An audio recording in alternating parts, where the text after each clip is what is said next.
masih dalam suasana pilpres. Ini adalah kemenangan Indonesia, walaupun yang jadi bukan yang kita dukung umpamanya. Yang penting orang Nusantara akan menjadi tuan rumah di Nusantara. Orang Nusantara tidak boleh jadi budak di tanah Nusantara. Ada ajakan-ajakan, ajaran-ajaran yang mengatakan bahwa manusia dilihat dari keturunannya. Kalau kalian orang Jawa itu kalah mulia dengan kami, karena kami adalah keturunan para nabi. Turunan nabi apa? Setelah diperiksa palsu nasabnya.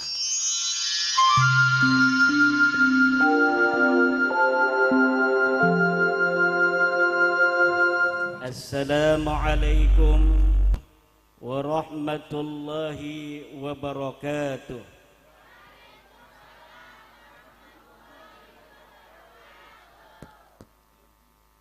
Alhamdulillahil malikil hakim, al-jawadil karimil azizir rahim. Fattariqu ilaihi wadihun lil qasidin, والدليل عليه لائق للناظرين. والصلاة والسلام على سيدنا محمد وعلى آله وأصحابه الطيبين الطاهرين. يا حي يا قيوم يا حنان يا منان يا ديان يا سلطان يا ذا الجلال والإكرام. Allahumma salli ala sayyidina Muhammadin taj'aluna biha hadal ma'hada ma'hadan mubarakan mamlu'an bil ulumil mubarakah wat talamidhatil kathirah wa ala alihi wa ashabihi ajma'in. Amma ba'du, faya ashabal fadail, hadaratil mukarramin, para alim, para ulama, para kiai, para ajengan, para tuan guru, wabil khusus sahibil bait Kiai Haji Kiai Muammar Yusuf, pengasuh Pondok Pesantren Sabilul Huda, merangkap sebagai Ketua Majelis Wakil Cabang Nahdlatul Ulama Kecamatan Sumber Lawang. Romo Kiai Riyad Mustafa Surya PCNU Kabupaten Sragen, mata'anallah bituli hayatihima amin. Kiai Ukid Ketua Laskar Alap-Alap Mataram, Kiai Jeffrey Ketua Laskar Sabilillah, Komandan Laskar Sabilillah, Kiai Syafi'i dari Laskar Garda Nusantara PGN, para kiai-kiai yang hadir yang lain yang tidak dapat saya sebutkan satu persatu, Ketua GP Ansor PCNU Kabupaten Sragen, Komandan Banser, Panglima dari Tapak Pagar Nusa, seluruh para hadirin hadirat, nahdiyin dan nahdiyat, ibu bapak hadirin ma'asyiral muslimin rahimakumullah. Alhamdulillah, dalam suasana yang sejuk, suasana yang penuh barakah, rahmat Allah dari siang tadi turun datang ke Sumber Lawang, mengiringi semangat, mengiringi niat suci dari kita semua untuk malam hari ini hadir di Pondok Pesantren Sabilul Huda pimpinan Kiai Muammar Yusuf dalam rangka khatmil Quran dan silaturahmi kita semua. Semoga Allah Subhanahu wa taala memberikan karunia keberkahan pada kita semua yang hadir, memberikan umur yang panjang, kesehatan yang tiada tara, amin. Yang sakit Allah angkat penyakitnya, yang lagi mikirin utang Allah segera kasih cara untuk melunasinya, yang duitnya mulai tipis mudah-mudahan Allah datangkan uang yang banyak sehingga kita langsung kaya raya, amin. Amin ya rabbal. Masih dalam suasana pilpres, kita hadir dalam suasana penuh dengan persaudaraan. Betul? Kemarin ada yang ngedukung anu, ada yang ngedukung anu, ada yang ngedukung anu. Hari ini kita semua bersatu lagi. Alhamdulillah.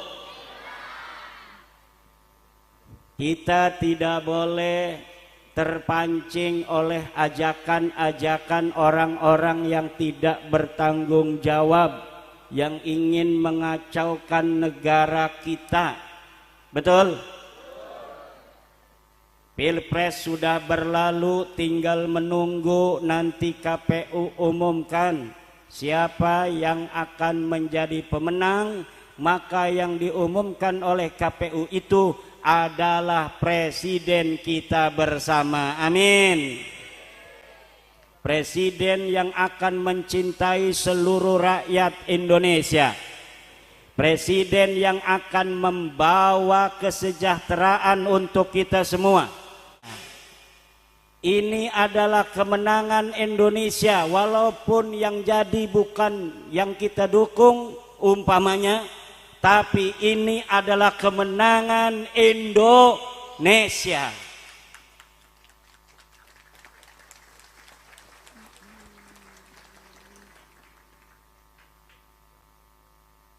Yang penting orang Nusantara akan menjadi tuan rumah di Nusantara. Orang Nusantara tidak boleh jadi budak di tanah Nusantara. Orang Jawa tidak boleh jadi budak di tanah Jawa. Orang Sunda tidak boleh jadi budak di tanah Sunda. Orang Sumatera tidak boleh jadi budak di tanah Andalas. Orang Kalimantan tidak boleh jadi budak di tanah Borneo.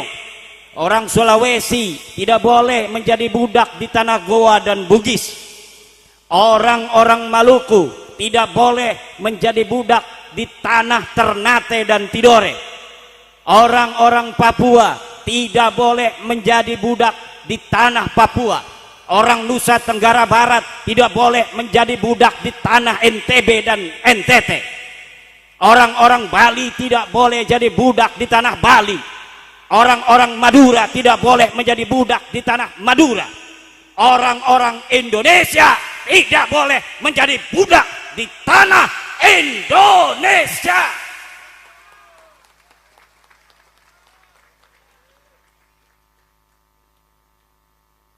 Seorang sejarawan dari Portugis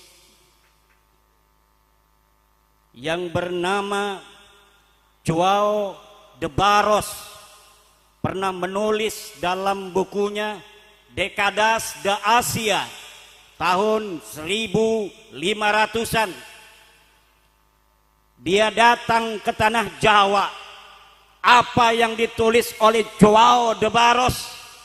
Dia tulis orang Jawa di abad 14 mempunyai kehormatan tinggi.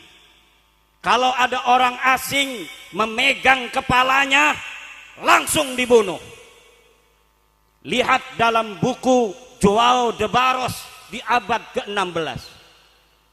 Penulis Portugis yang lain, Diego de Doucota, dalam buku De Asia, Dia mengatakan orang-orang Jawa kalau dia jalan ada orang asing di tempat yang tinggi, maka dia berisyarah kepada orang asing itu untuk turun dari tempat yang tinggi karena dia mau jalan.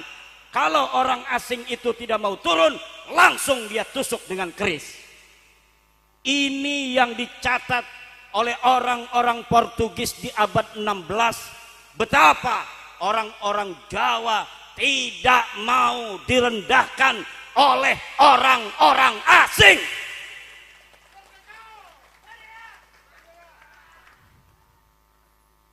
Seorang Portugis yang lain yang bernama Tome Pires dalam bukunya Summa Oriental di abad ke-16 juga mengatakan orang-orang pesisir Jawa Tengah sudah mempunyai kapal-kapal perang yang sangat modern.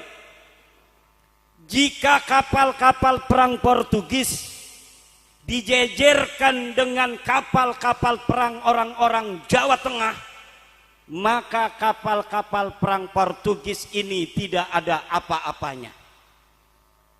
Ini adalah menunjukkan betapa orang-orang Eropa, orang-orang Portugis kala itu memiliki rasa hormat yang begitu tinggi terhadap orang-orang Jawa. Karena apa?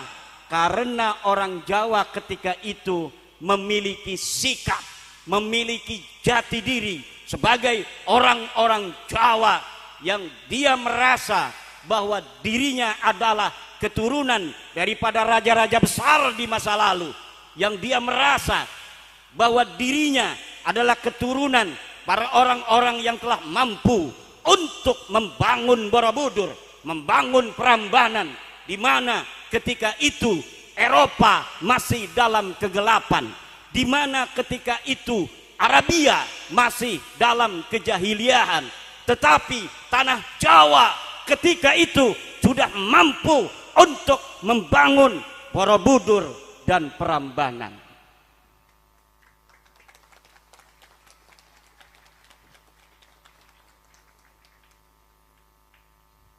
Menurut Profesor Agus Sunyoto, Ketua Les Bumi PBNU, sekarang sudah almarhum, bahwa ajaran sosiologi di tanah Jawa,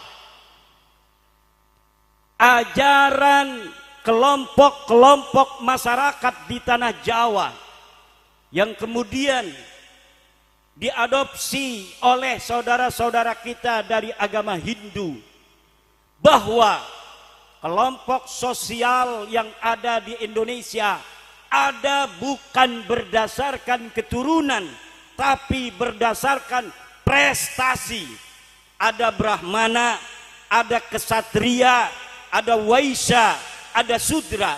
Ini bukan kasta, tapi ini disebut oleh orang-orang Jawa masa lalu dengan catur warna, dan bukan berdasarkan keturunan, tapi berdasarkan prestasi, pilihan-pilihan hidup, kesemangatan dalam menggapai cita-cita.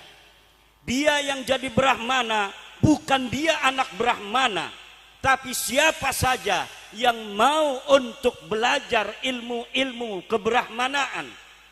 Dia yang jadi kesatria bukanlah mesti dia harus anak seorang kesatria. Siapapun dia, walaupun dia dari Sudra, tapi kalau dia kemudian belajar, maka dia bisa menjadi kesatria. Waisa, golongan orang-orang kaya, itu bukan karena keturunan, tapi siapa saja dia mau dagang cilok, mau dagang bakso ke Tangerang, maka kemudian dia banyak duit, dia akan naik dari Sudra menjadi Waisa. Menurut Profesor Agus Sunyoto, bahwa yang demikian itu bukan hanya ada di dalam ajaran saudara-saudara kita agama Hindu, tetapi juga jauh dari ajaran nenek moyang kita orang Jawa, di mana siapa saja bisa jadi Brahmana, siapa saja bisa menjadi kesatria, Kalau dari golongan sudra, buruh, tani, dia mau belajar ilmu-ilmu pemerintahan, maka dia bisa menjadi kesatria. Kalau anak sudra, dia mau belajar ilmu-ilmu keagamaan, maka dia bisa menjadi brahmana. Kalau dia banyak duitnya, siapapun dia, maka dia disebut daripada golongan waisya. Kalaulah ajaran seperti ini dari leluhur kita, maka ajaran ini adalah sesuai dengan konsep Islam. Inna akramakum indallahi atqakum. Sesungguhnya orang yang paling mulia di antara kalian adalah orang yang paling bertakwa. Kemuliaan menurut leluhur kita itu diukur dari ketidakmauannya terhadap harta kekayaan. Semakin dia menjauh dari kekayaan, maka derajatnya di depan masyarakat akan semakin tinggi. Kenapa Brahmana begitu mulia? Disebut ranking pertama dalam strata sosial nenek moyang kita zaman dulu, karena Brahmana sama sekali tidak punya harta, tidak punya rumah. Kadang-kadang dia bertapa di goa, menjalankan ritual-ritual spiritual. Kemudian yang kedua, siapa? Kesatria. Kesatria tidak punya kekayaan, tetapi hidupnya dijamin oleh negara. Kesatria dari mulai raja, dari mulai patih, tumenggung, bupati, dalam tatarannya dia sebenarnya tidak boleh mempunyai kekayaan, hidupnya dijamin oleh negara. Kenapa dia itu mulia menjadi strata kedua? Karena dia tidak punya kekayaan, tetapi hidupnya dijamin oleh negara. Kenapa waisa, para konglomerat, walaupun dia kaya raya, tanahnya ngablak-ngablak, hartanya banyak, sawahnya luas, tapi kenapa dia tingkatannya tingkat ketiga dihormati oleh masyarakat Jawa pada zaman dulu? Karena dia sudah punya rumah, dia sudah punya tanah. Semakin harta kekayaan itu melimpah, orang-orang Jawa dulu semakin merendahkannya. Kenapa orang sudra itu kemudian menjadi keempat? Karena dia pembantu daripada waisa, pembantu daripada konglomerat. Tetapi di dalam strata sosial masyarakat Jawa ketika itu, kalau anak seorang buruh kemudian dari dia mendapatkan gaji dari orang-orang waisa, dia sekolahkan anaknya, dia didik, kemudian dia menjadi kesatria, maka dia bisa menjadi kesatria. Kalau dia mau mendharma baktikan hidup hanya untuk Tuhan, maka dia bisa menjadi brahmana. Ini ajaran orang-orang Jawa zaman dahulu kala. Maka ketika Islam datang, Wali Songo menyebarkan agama Islam. Maulana Malik Ibrahim, Sunan Ampel, Sunan Giri, Sunan Bonang, Sunan Derajat, Sunan Kudus, Sunan Kalijaga, Sunan Gunung Jati, Syarif Hidayatullah. Ajarannya langsung diterima oleh orang-orang Jawa. Lelakon-lelakon daripada wayang yang dari dulunya adalah raja sentris, Gatot Kaca, Bima dan sebagainya, diganti oleh Sunan Kalijaga menjadi Punakawan, Semar, Bagong, Petruk, Gareng. Ini adalah taktik daripada bagaimana para wali-wali Songo menyamakan derajat seluruh umat manusia di hadapan Allah Subhanahu wa ta'ala sesuai dengan ajaran Islam. Kalau engkau pengen mulia, maka bertakwalah. Kalau engkau pengen tinggi pangkatnya, maka berilmulah. Yarfa'illahu alladhina amanu minkum walladhina utul ilma darajat. Makanya ada satu lakon wayang disebut dengan Petruk Jadirojo, gitu betul. Namanya Prabu Wel Gedobleh. Petruk orang dari kalangan orang-orang yang tidak punya duit, di dalam lakon-lakon wayang Wali Songo dia bisa menjadi raja.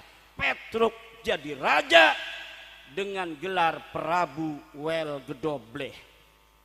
Ini adalah ajaran-ajaran Wali Songo. Coba lihat, pelajari daripada manuskrip Wali Songo. Semuanya memiliki nilai falsafah sama derajat. Semua manusia di hadapan Allah, yang membedakan adalah takwa. Kemuliaan tidak dilihat dari pangkat dan jabatannya di dalam agama Islam. Betul? Betul? Kemuliaan tidak dilihat daripada mobilnya apa. Betul? Kemuliaan tidak dilihat dari dia sebagai apa di dalam tata kepemerintahan, di dalam bagaimana dia itu mengelola kekayaan. Tapi dilihat dari ilmu, dilihat dari takwa. Siapa yang bertakwa, dia yang paling mulia. Siapa yang berilmu, dia yang tinggi pangkatnya. Ini ajaran para Wali Songo. Coba lihat, Sunan Gunung Jati mempunyai wasiat, kulo titip tajuk karo fakir miskin. Tajuk ini adalah lambang daripada spiritualitas kepada Allah. Fakir miskin ini adalah lambang dari kemanusiaan. Jadi Wali Songo tidak pernah melupakan manusia. Manusia bukanlah objek semata dari agama, tapi yang namanya manusia di dalam Islam, dia menjadi subjek. Manusialah yang dimuliakan. Laqad karramna bani Adam. Sungguh aku muliakan bani Adam. Ini adalah Al-Quran. Maka ketika ada ajaran-ajaran Islam, semua ajarannya ajaran-ajaran yang bukan hanya menjadikan manusia itu sebagai bagaimana dia menyembah pada Allah, tetapi diatur bagaimana dirinya berhubungan sesama manusia untuk saling sayang menyayangi, untuk saling hormat menghormati. Ajaran Sunan Derajat disebut dengan pepeli pitu. Pertama yang diajarkan oleh Sunan Derajat adalah mangun rasa tiasing sesomo. Mangun rasa tiasing sesomo. Membangun cinta kepada sesama. Ini adalah ajaran Sunan Derajat. Cinta itu penting, saudara. Hidup harus penuh saling cinta. Beda partai tapi saling mencinta. Istrinya ngedukung Ganjar, suaminya ngedukung Prabowo, tapi tetap tidurnya bareng, betul? Yang satu milihnya PDI, yang satu milihnya PKB, misal. Tetapi satu, dua berbeda dalam pilihan, tetapi dalam ke-NU-an sama. Ini kita cari persamaan-persamaan, jangan cari perbedaan-perbedaan. Kalau hidup kita selalu mencari titik temu common platform, maka akan terjalin muara rasa. Muara rasa adalah titik cinta, di mana sebenarnya manusia semuanya mendambakan kebahagiaan. Semua manusia sebenarnya mendambakan kedamaian. Inilah abad kedua Nahdlatul Ulama. Bagaimana Nahdlatul Ulama bukan hanya berkiprah untuk bangsa Indonesia hari ini menjaga ketentraman dan kedamaian yang ada, tapi bagaimana sekarang Indonesia dibawa oleh Nahdlatul Ulama untuk menjadi role model kedamaian untuk diberikan kepada dunia semesta. Ini adalah visi daripada ketua umum kita. untuk menyongsong abad kedua Nahdlatul Ulama, di mana bagaimana Nahdlatul Ulama dapat berperan di tengah-tengah dunia di dalam menciptakan perdamaian abadi dan keadilan sosial.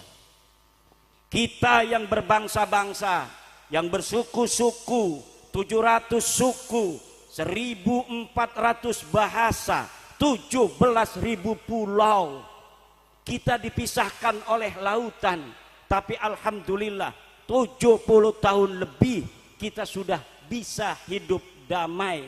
Kita sudah bisa hidup sentosa tanpa ada hal-hal yang dapat memisahkan keindonesiaan kita, tanpa ada hal-hal yang dapat memisahkan kenusantaraan kita. Dari Sabang sampai Merauke saling cinta mencintai dalam Bhinneka Tunggal Ika, satu common platform yaitu Pancasila, NKRI dan Undang-Undang Dasar 1945. Kemudian ajaran Sunan Kudus bagaimana? Di Kudus itu mayoritas waktu Sunan Kudus ada di Kudus itu Islam.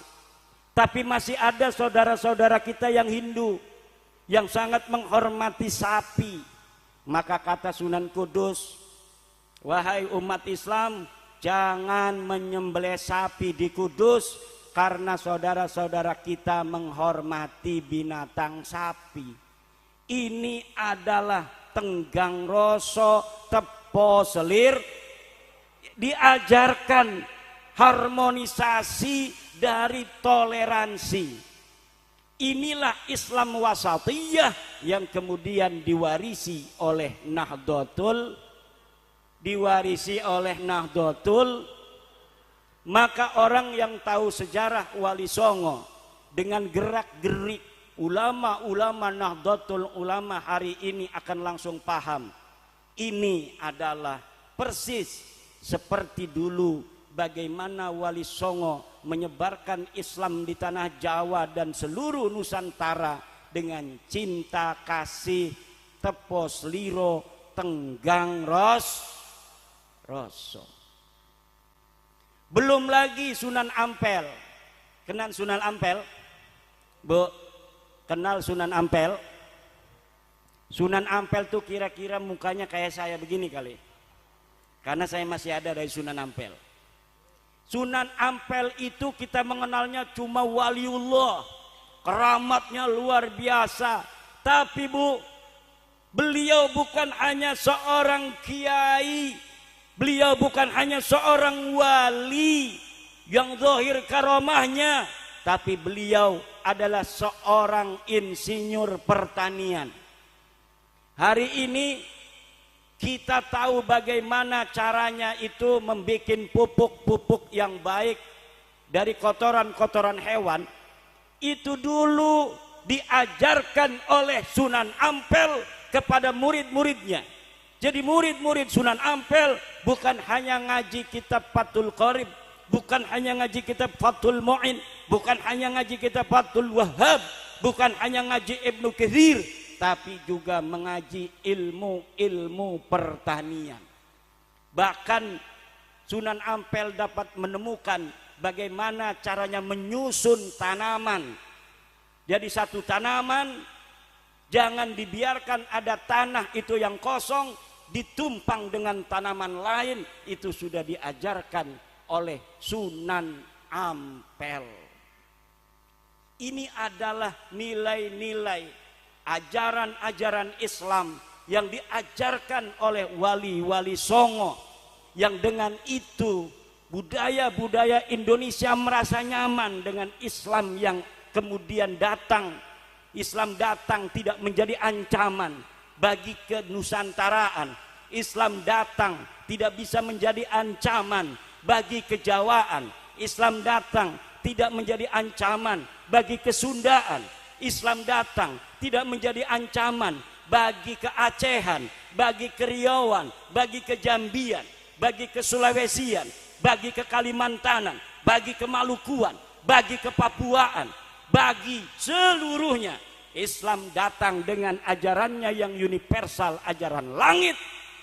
Tetapi juga ajaran Islam itu bisa dibawa membumi, berbaur bersama kebudayaan-kebudayaan yang toleratif dengan ajaran-ajaran Islam. Kecuali ajaran itu sudah bertentangan dengan ajaran Islam, maka itu sudah tidak bisa ditoleransi. Misal ada sebuah kampung itu budayanya minum-minuman. Wah, katanya kalau Islam datang minum-minuman jalan terus, nggak bisa. Karena minum-minuman itu kalau minumannya mengandung alkohol haram. Caranya bagaimana? Dulunya minum minuman anggur, ganti minumnya Coca-Cola. Ganti minumnya limun, minumnya lahang, itu caranya.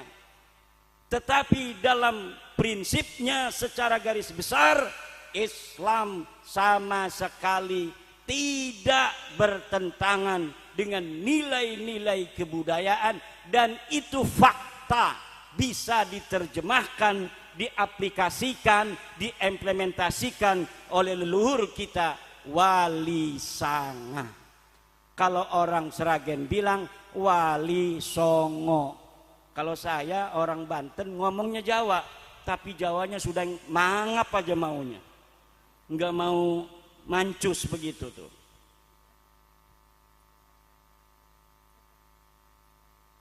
Lah sekarang ada orang datang ajarannya beda dengan ajaran Wali Songo. Ajaran Wali Songo mengatakan bahwa manusia seluruhnya bagaikan jari-jari sisir, sama semuanya di hadapan Allah, kecuali dengan takwanya. Siapa saja bisa menjadi yang paling takwa, tidak melihat dia anak raja, tidak melihat dia anak tumenggung, tidak melihat dia anak menteri, tidak melihat dia anak bupati, tidak bisa melihat dia anak camat, tidak bisa melihat dia itu anak kiai. Semuanya, siapa yang mau jadi kiai, dia bisa jadi kiai. Siapa yang mau jadi bupati, dia bisa jadi bupati. Siapa yang mau jadi gubernur, dia bisa jadi gubernur. Siapa yang mau jadi presiden, dia bisa jadi presiden, tapi harus punya partai. Mau jadi presiden nggak punya partai gimana? Siapa saja bisa menjadi apapun. Makanya ajaran demokrasi ini sesuai dengan ajaran Islam, sesuai dengan ajaran daripada Wali Songo. Ada ajakan-ajakan, ajaran-ajaran yang mengatakan bahwa manusia dilihat dari keturunannya. Kalau kalian orang Jawa itu kalah mulia dengan kami, karena kami adalah keturunan para nabi. Turunan nabi apa? Setelah diperiksa palsu nasabnya. Dia mendoktrin kita harus patuh, harus nurut, harus menghormati keturunan nabi. Setelah dia mendoktrin kita harus mencintai, harus mematuhi daripada keturunan nabi. Walaupun dia mabok, dia tetap mempunyai darah nabi. Walaupun dia tidak sholat, dia tetap zatnya mulia. Kemudian dia tiba-tiba ngaku sebagai turunan nabi itu. Jadi dia ketika memberikan ajaran kita untuk menyayangi Rasulullah, menyayangi keluarga Rasulullah, menyayangi keturunan Rasulullah, dia ngaku sebagai keturunan Rasulullah dan menganggap yang lainnya tidak ada keturunan Rasulullah selain dia sendiri dan keluarganya. Setelah saya periksa nasabnya enggak nyambung. Setelah saya periksa nasabnya palsu. Ternyata Wali Songo lah yang nyata-nyata sebagai keturunan Rasulullah, dan mereka tidak pernah mengaku-ngaku sebagai keturunan Rasulullah, dan anak cucunya sampai sekarang tidak pernah merasa lebih tinggi dari selain mereka dengan orang-orang Jawa, dengan orang-orang Sunda, dengan orang-orang Nusantara. Mereka menghormati orang Nusantara melebihi mereka menghormati diri dan keluarga mereka. Mereka mencintai orang-orang Nusantara, menyanjungnya, meninggikannya melebihi mereka menyanjung dan meninggikan mereka dan keluarga mereka. Ini adalah ajaran-ajaran wali.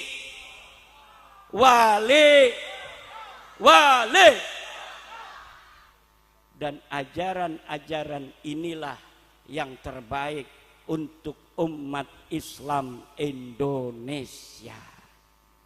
Mereka mengaku keturunan Nabi dari jalur Al-Husaini.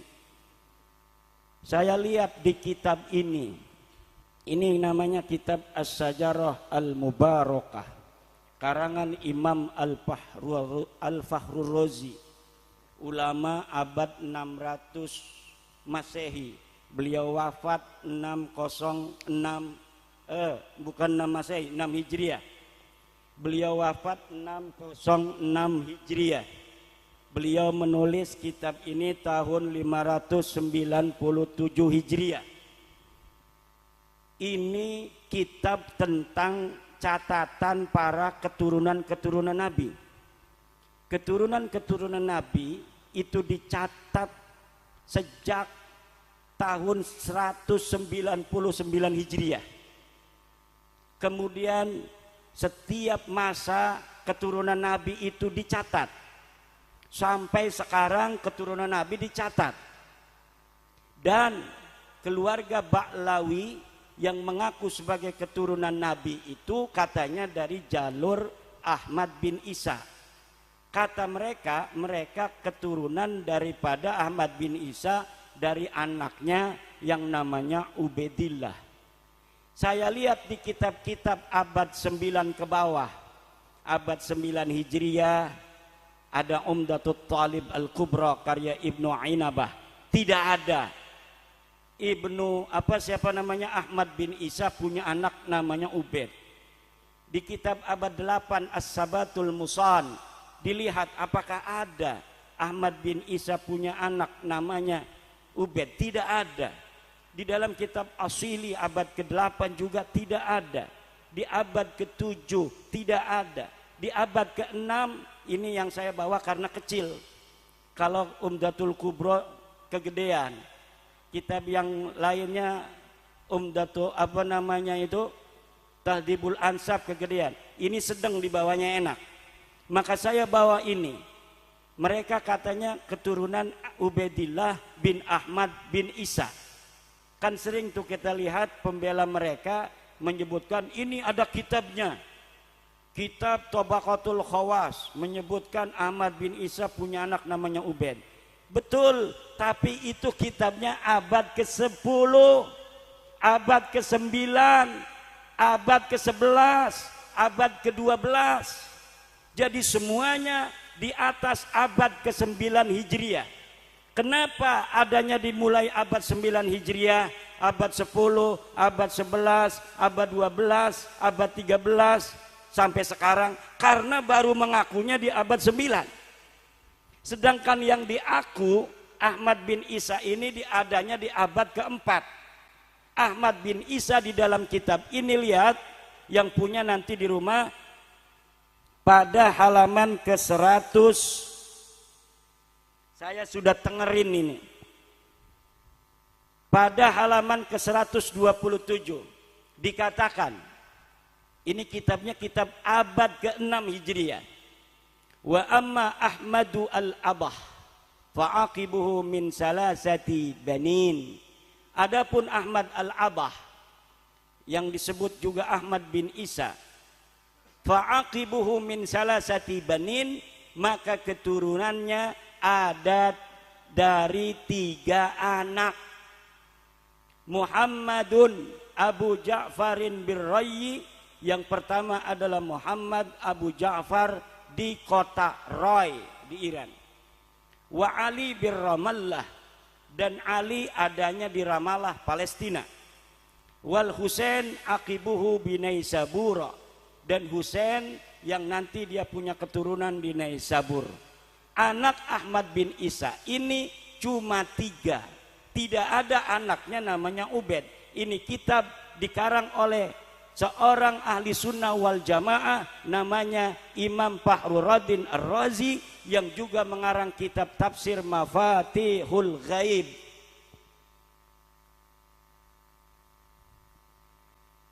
Lalu mereka membawa kitab abad ke-9, abad ke-10, abad ke-11.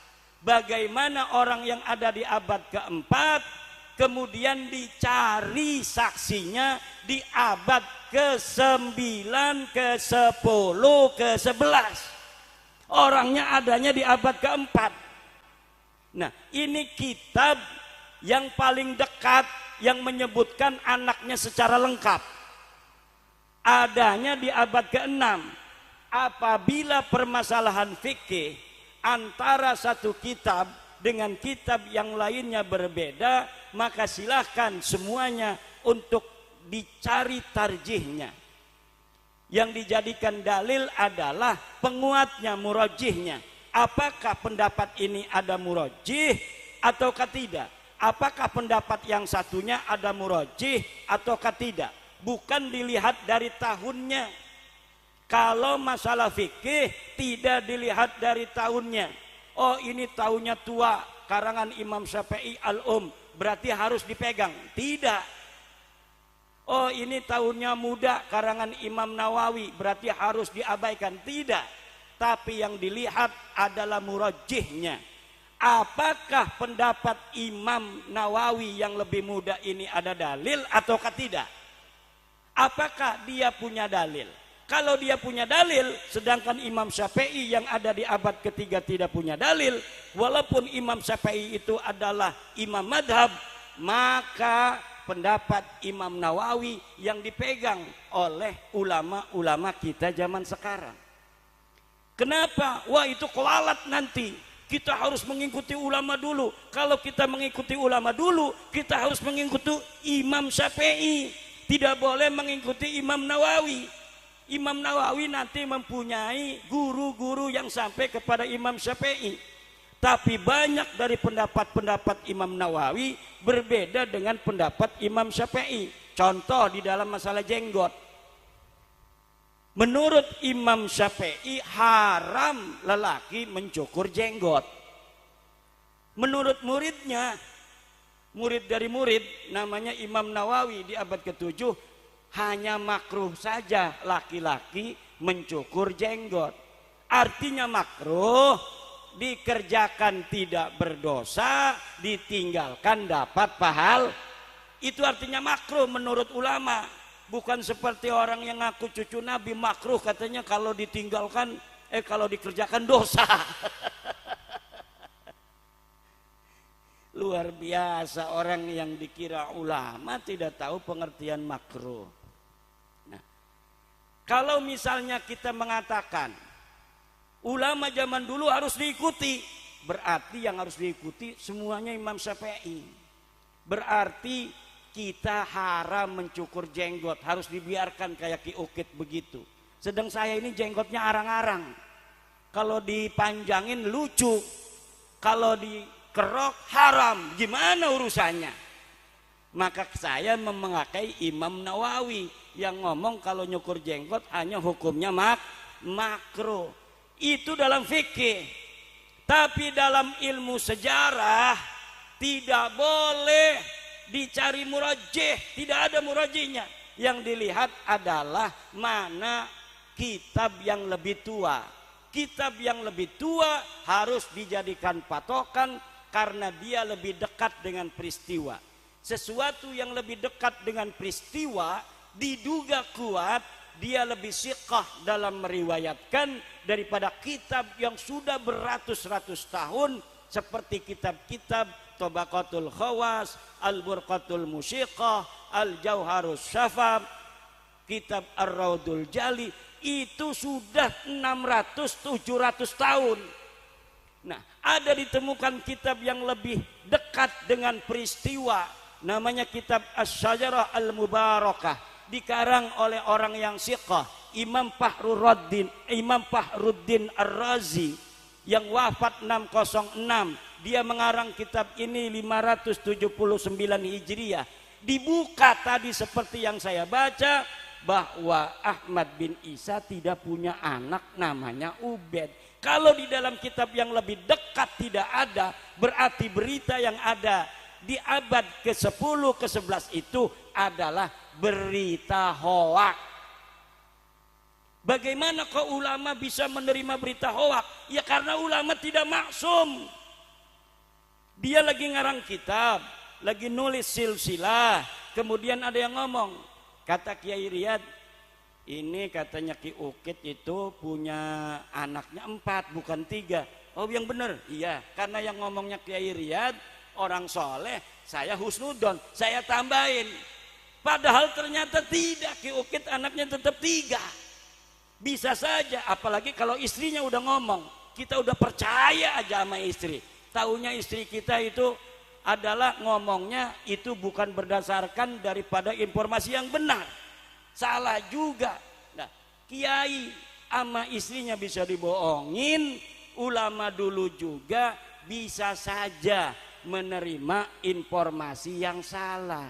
Karena yang maksum itu cuma Rasulullah. Wallahu ya'simuka minan nas. Kalau Rasulullah dijaga oleh Allah dari menerima berita yang tidak baik, yang tidak benar. Tapi ulama tidak ada jaminan. Kalau kita harus mengikuti ulama-ulama, apalagi sahabat, misalnya semua ucapannya harus diikuti, maka hari ini ulama-ulama ahli sunnah dosa semua karena tidak mengikuti ucapan Siti Aisyah. Siti Aisyah mengatakan bahwa Isra Mi'raj itu Nabi Muhammad tidak dengan jasadnya. Nabi Muhammad itu ada bersama saya. Yang Isra Mi'raj cuma ruhnya saja. Tapi walaupun itu ucapan Siti Aisyah radhiyallahu anha ummul mukminin, karena riwayatnya dianggap oleh ulama-ulama kita itu tidak sahih, maka diabaikan. Mengambil riwayat-riwayat lain yang mengatakan bahwa Isra Mi'raj terjadi ruh dan jasadnya Rasulullah. Betul apa tidak? Itu kalau kayak NUGL itu kan sulit, logikanya susah. Ini kalung emas, ngomongnya dibawa ke tukang emas, Pak saya mau jual kalung emas saya 100 gram. Mana ini suratnya mana? Enggak ada Pak, hilang. Karena ini warisan dari bapak saya warisan dari kakek saya. Oh begitu, sebentar Pak ya, kita uji dulu. Ada labnya kan tukang emas Mak. Pas di lab, waduh Pak, ini bukan emas, ini tembaga. Gak bisa. Orang kata bapak saya ini emas, bapak saya ini dapat dari kakek saya ini emas. Gak bisa. Bahasa bapak ini nggak percaya sama saya, nggak percaya sama bapak saya, nggak percaya sama kakek saya, nggak percaya sama buyut saya. Ini emas Pak, nggak bisa. Ini tembaga. Ini saya sudah lab. Di labnya ini bukan emas tapi tembaga. Ini Baklawi sudah dites Bu. 180 orang dites sudah di laboratorium, darahnya diperiksa, hasilnya bukan keturunan Nabi. 174 dari Yaman, 6 orang dari Indonesia tanpa nama. Kalau yang dari Yaman ini ada namanya semua. Ada bin Syekh Abu Bakar, ada bin Syihab, ada As-Segaf. Semuanya tidak terbukti keturunan Nabi berdasarkan penelitian dari Dr. Sugeng Sugiarto, Dr. Arikem dari Badan Riset Nasional, Badan Riset dan Inovasi Nasional. Saya sudah tanya langsung, ketemu orangnya, betul mustahil ini sebagai keturunan daripada baginda Nabi besar Muhammad sallallahu alaihi wasallam. Ini udah diperiksa. Kalau sudah diperiksa begini, ya susah. Di kitab juga enggak ada, diperiksa darahnya juga enggak nyambung. Mereka bukan turunan Nabi tapi keturunan Yahudi Khazar. Dari mana Yahudi Khazar? Yahudi yang dari Kaukasus. Ini menurut ulama DNA. Kalau saya hanya mengutip, saya cuma bisanya baca kitab begini-begini. Menurut kitab ini tidak ada.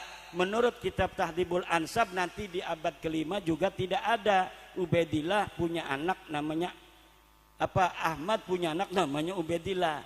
Di kitab Al-Mazdi juga di abad kelima tidak ada. Di kitab Muntaqilatut Talibiyah juga tidak ada. Di kitab Syajarah Mubarakat tidak ada. Di kitab Al-Majdi, Al-Asili, Al-Sabatul Musan tidak ada. Lalu di abad 9 mereka ngaku. Baru di kitab abad 9 dikarang kitabnya ada. Karena ngakunya di abad itu. Setelahnya dikarang lagi, ada lagi. Nah Ustadz Idrus Romli ini bacanya yang kitab abad 10 ini yang sudah ada pengakuan. Ya ada di situ. Kata Ustadz Idrus Romli, karena ini sudah ditulis ulama, maka berarti ini sahih. Lah gimana cara berpikirnya? Orang sudah diperiksa,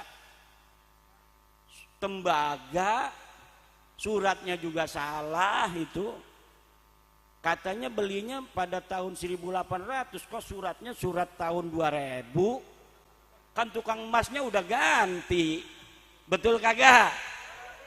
Katanya belinya tahun 1800, tapi kok suratnya surat dari Pasar Sragen, tahunnya 2024. Ya jelas ini ditolak.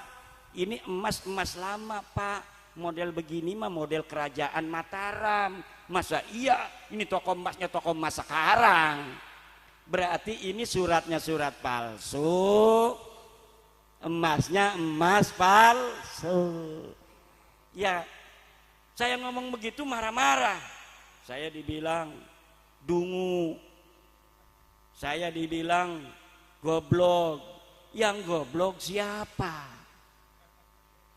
Tapi saya nggak mau ngomongin dia dungu, nggak mau saya. Saya bukan mereka. Saya santri Nahdlatul Ulama asli. Tidak bisa mencaci orang. Kalau misalnya saya ngungkapin nasab ini, ngomong ini keturunan Yahudi. Keturunan Yahudi kan sesuai dengan fakta itu bukan rasis. Menerangkan ini menurut peneliti turunnya Yahudi. Bukan kita menghina orang Yahudi. Kalau dia ngomong dungu itu menghina. Tapi saya santri Nahdlatul Ulama tidak mau menghina orang. Yang kita mau, kita tahu bahwa apa yang saya sampaikan sesuai dengan kitab, sesuai dengan yang diperiksa oleh para ahli.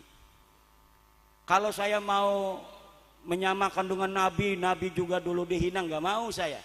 Walaupun ada miripnya. Nabi dulu disebutnya apa? Ketika mengatakan bahwa Allah itu Tuhan dan saya adalah Nabi, Al-Quran ini adalah kalamullah, Nabi Muhammad disebutnya sebagai majnun. Ya ayyuhalladzi nuzila ilaihi dzikru innaka la majnun. Hei Muhammad yang dikatanya didatangkan Quran, kamu sungguh gila. Nabi Muhammad aja dibilang gila. Ada lagi yang mengatakan innaka sahirun kadzab. Orang yang tukang sihir, yang pendusta. Ada lagi yang mengatakan mashuro, orang yang kena sihir. Ada lagi yang mengatakan kahinin wala majnun. Ini orang dukun dan gila. Itu kalau Nabi Muhammad. Kalau saya, katanya ngerasa sama dengan Nabi Muhammad. Enggak, ini lagi ngomong bahwa dulu juga Nabi Muhammad segitu mulianya. Orang-orang Arab mengenal Nabi Muhammad Al-Amin. Tapi kemudian ketika Nabi Muhammad membawa kebenaran, Nabi Muhammad dikatakan gila, Nabi Muhammad dikatakan tukang sihir, Nabi Muhammad dikatakan kena sihir, Nabi Muhammad dikatakan sebagai dukun. Itu tuh kira-kira ayat-ayatnya tadi. Saya nggak hafal ayat-ayatnya, tetapi kita sering membaca ayat-ayat itu. innaka sahir, innaka la majnun, sahirun kadzab, bikahinin aw wala majnun dan sebagainya. Ini yang terjadi hari ini dan kita harus sabar, terutama PWI. Jangan sampai PWI marah-marah. PWI ini laskar daripada Wali Songo. Wali Songo itu dulu sangat mencintai kedamaian. Jadi kita jangan terpancing. Tapi bagi kita kedamaian itu ada batasnya. Apa batasnya? Kehormatan Nusantara. Kalau kita anggap Nusantara dalam bahaya, kedamaian sudah tidak bisa lagi kita lihat. Tetapi kehormatan Nusantara akan kita pertahankan dengan tagihan, dengan balasan, dengan apapun yang harus dipertaruhkan. Untuk apa? Untuk anak cucu kita. Kalau kita tidak hari ini menengadahkan kepala kita, membusungkan dada, maka anak-anak kita hanya akan menjadi budak-budak kepalsuan di masa yang akan datang. Dan kita tidak akan biarkan itu terjadi. Kita akan didik anak kita untuk menjadi orang-orang besar seperti yang ditulis oleh Joao de Barot, seperti yang ditulis oleh Tommy Pires, seperti yang ditulis oleh Diego de Couta, bahwa orang-orang Jawa adalah orang-orang yang mempunyai kehormatan tinggi, bermartabat tinggi. Kalau ada orang asing mencolek kepalanya sedikit, langsung dibunuh. Kalau ada orang asing berdiri lebih tinggi daripada orang Jawa, langsung dibunuh. Kalaulah kapal-kapal Portugis dijejerkan dengan kapal-kapal Jawa Tengah tahun 1500-an, mungkin yang dimaksud itu adalah kapal-kapal Demak, kapal-kapal Jepara.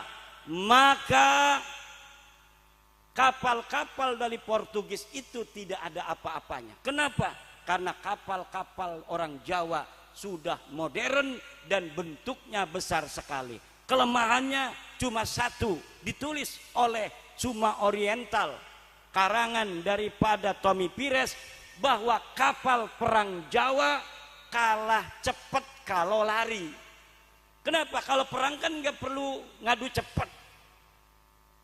Kenapa itu tidak kalah lari?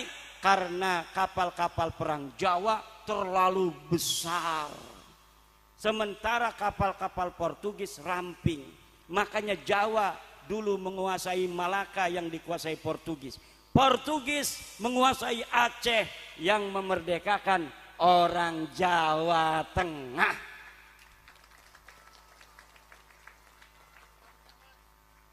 Ratu Kalinyamat, Pangeran Sabrang-Lor dan sebagainya. Semuanya adalah keturunan orang-orang pemberani, orang-orang yang mulia. Kita cinta akan kedamaian, tapi kita cinta juga akan kemuliaan. Kedamaian dan kemuliaan harus bersatu untuk kita orang-orang Nusantara. Kalaulah kedamaian saja tapi tidak ada kemuliaan untuk orang-orang Nusantara, maka untuk mencapai kemuliaan orang-orang Nusantara itu kita siap terusik sedikit kedamaiannya, namun untuk kemuliaan yang lebih besar anak cucu kita ila yaumil qiyamah.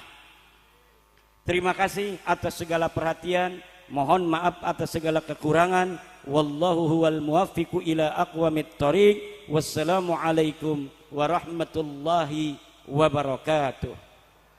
Ya lal watan ya lal watan ya lal watan, hubbul watan minal iman, wa la takun minal firman. Inhadu ya lal watan, ya lal watan ya lal watan ya lal watan, hubbul watan minal iman, wa la takun minal firman. Inhadu ya lal watan. Indonesia إلهي أنت عنوان المقامات كل من يأتيك يوما طامحا يلقى إماما كل من يأتيك يوما طامحا يلقى إماما Pusaka hati wahai tanah airku, cintaku dalam imanku, jangan halangkan nasibmu, bangkitlah hai bangsaku.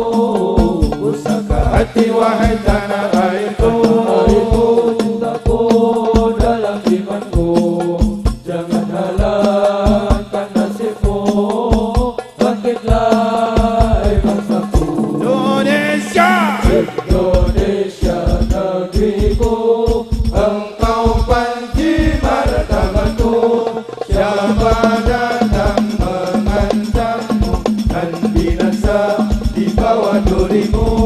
Siapa datang mengancammu dan binasa di bawah durimu. Izinkan ayah, izinkan ibu, kami pergi berjuang di bawah kibaran bendera NU. Majulah ayo maju serta serbu. Izinkan ayah, izinkan ibu, relakan kami pergi berjuang di bawah kibaran bendera NU. Majulah ayo maju serta serbu. Serbu!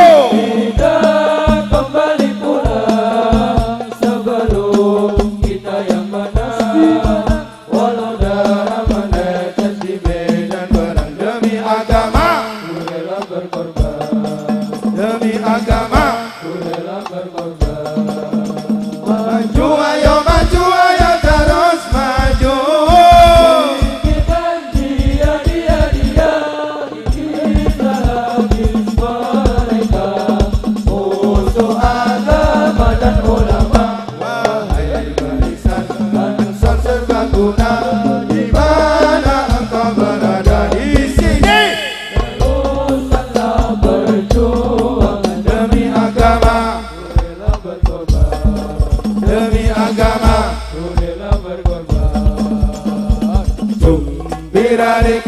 Jumbira deka, arena jeng jeng. Jumbira deka, arena jeng jeng. Jeng jeng, hey mere kete hey, hey mere kete hey. Jeng jeng, hey mere kete hey, hey mere kete hey. Sarang sarang, jumbira deka, arena jeng jeng. Jumbira deka, arena jeng jeng. Jeng jeng, hey mere kete hey, hey mere kete hey.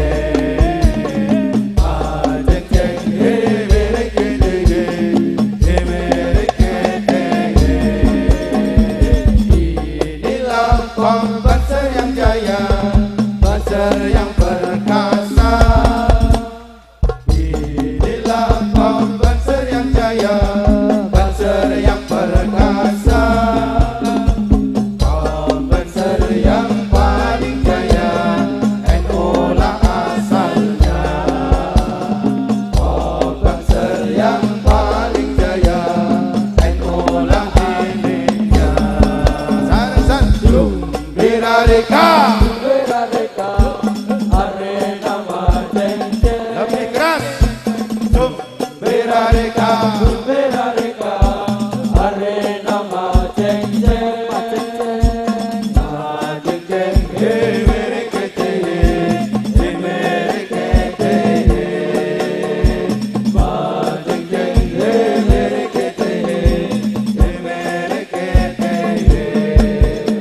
Sallallahu ala Muhammad, sallallahu alaihi wasallam, sallallahu ala Muhammad, sallallahu الله عليه